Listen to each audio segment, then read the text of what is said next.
La vie d'Alain Deflessel a basculé le 25 mai 2014 suite à un accident de la route. Alors qu'il est sur sa moto, un automobiliste le percute en lui assénant des propos racistes.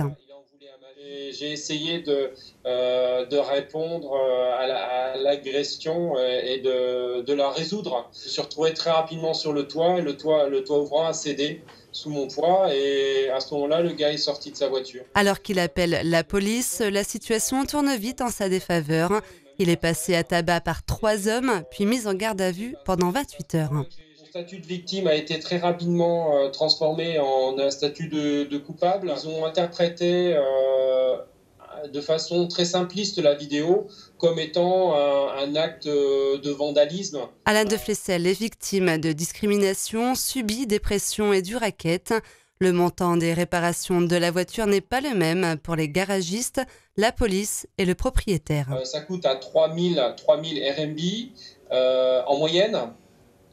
Dans 10 garages différents. La police a surévalué les dégâts à 7700 yuan de manière à me faire passer dans la tranche des criminels pour avoir plus de pression sur moi. Et l'individu en question a demandé 40 000 yuan.